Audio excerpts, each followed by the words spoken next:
It just looks absolutely fucking amazing. What is up, guys? Welcome back to episode 5. We're halfway through the first season. Can you believe it?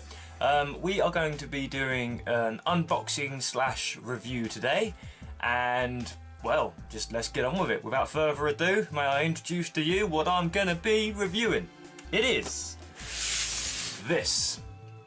Now, if you have no idea what this is, then this video is definitely going to be interesting for you. If you've already got one of these and you haven't perhaps got all of them, then hopefully this video will also be interesting for you. Now this, believe it or not, is the last one that I needed to complete my little collection of classic Maxi bust statues. This actually is in fact the Cyber Leader, this one here, with the black handlebars. Also available in the range was the Stealth Cyberman and the normal Scout Cyberman. And also, I show you the back of the box here. There's a few more. There's the 4th Doctor and the 3rd Doctor. I haven't collected, and nor do I intend on collecting the new series ones, simply because I don't really have the space for them. They are quite heavy and they're quite expensive as well. And like we all know on this channel, I'm more of a collector of the classic era of Doctor Who. So that being said, before we crack on and open this one, let me just show you the other ones that I already have in the collection. We have the 4th Doctor, Tom Baker. Here he is. We have the 3rd Doctor, Jean Pertwee. I don't know why I said it in French. And then we have a lovely normal style Cyberman. And then we also have the lovely Scout Cyberman, and there he is. So you can probably tell by now the detailing on these is fantastic, and to be honest with you, I'm just really excited to crack this box open and get out the Cyber Leader. So let's just do it. Okay, so the unboxing, the unveiling of the Cyber Leader is commencing.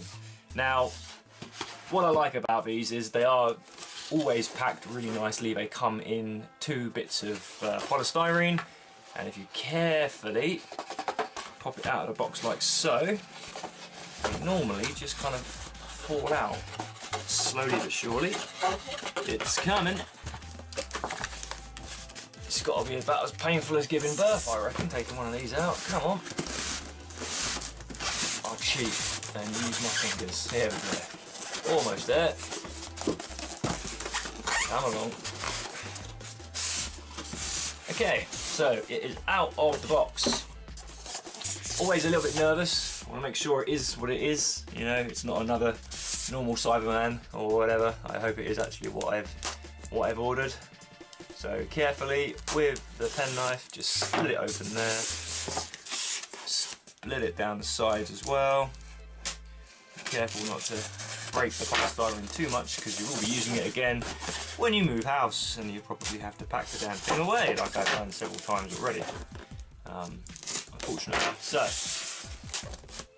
nope, we've still got a bit of sellotape that's stopping us from getting inside, and surely by now we can get in. Nope.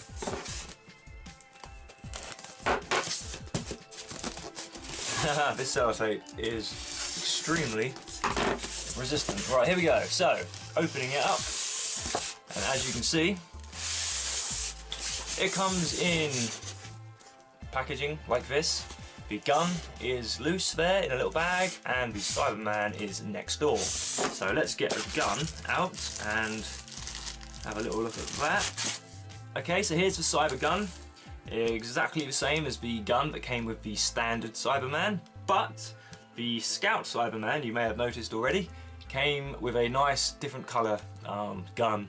I guess that's more screen accurate, you have to forgive me.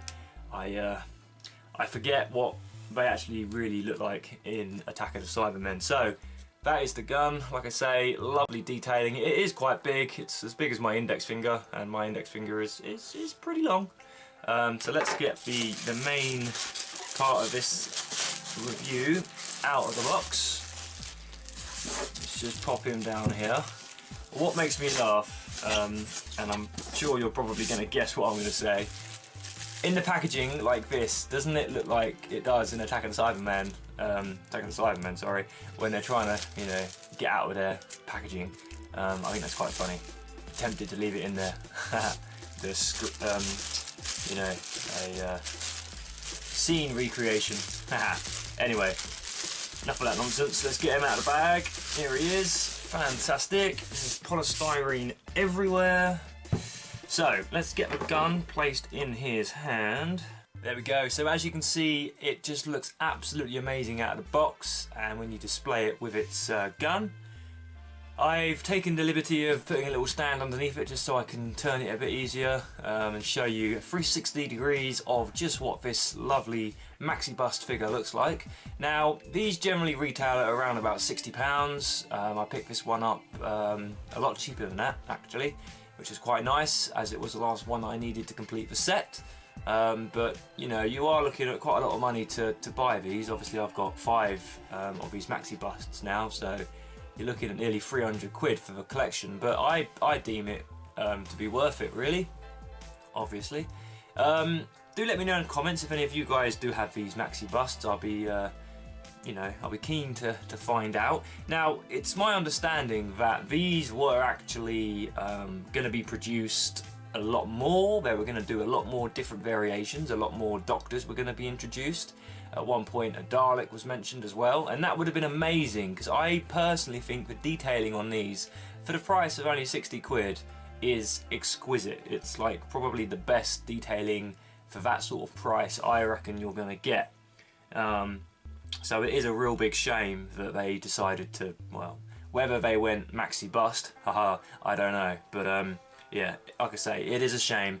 With the Maxi busts, they all come with the stand here, the gold kind of bronze coloured stand, which I really like. I think that adds even more depth to it there. It's quite nice just to kind of have the upper half of the torso, chest or whatever, and the head. You don't necessarily need to have the legs and all that lot. To say, the gun, as you can probably tell then, does sometimes slip out of his hand. You've just got to really balance it back in there again. But yeah, like I say, this one is the Cyber Leader, so he has the black handlebars here, as opposed to this one, and for some reason his gun's gone walkies, who has just the normal silver handlebars. Now, it would be nice to kind of army build these a little bit and maybe have 4 or 5 of these ones, but that would be quite expensive, and let's face it, I probably won't ever get around to doing that. But yeah, I'm really happy to finally have the Cyber Leader. If you can track these down online or in Forbidden Planet in the shops they have around the country, then I would definitely recommend picking them up. My personal favourite one, yeah, I would say it was probably Tom Baker, only because it's nice to have something that isn't a monster, if you like, in the collection. I've got so many Daleks and Cybermen, it's quite nice to have humans or Time Lords. Of course, the Third Doctor does look lovely as well. I'm not taking anything away from the Third Doctor. So yeah, like I say, if you can track these down, then you really should do so. Definitely worth the price. I'm just going to display these all up in the front here so you can just have one last little kind of look at them. They are, as you can probably tell, quite big. This one's a bit tall at the moment, he's on the stand. Let's get rid of that and put him down. I would say they're roughly about 8 inches in height there, so they're quite large. I hope you've enjoyed this short, sweet review and unboxing video. I will see you all again very soon in the next episode of the season. Goodbye.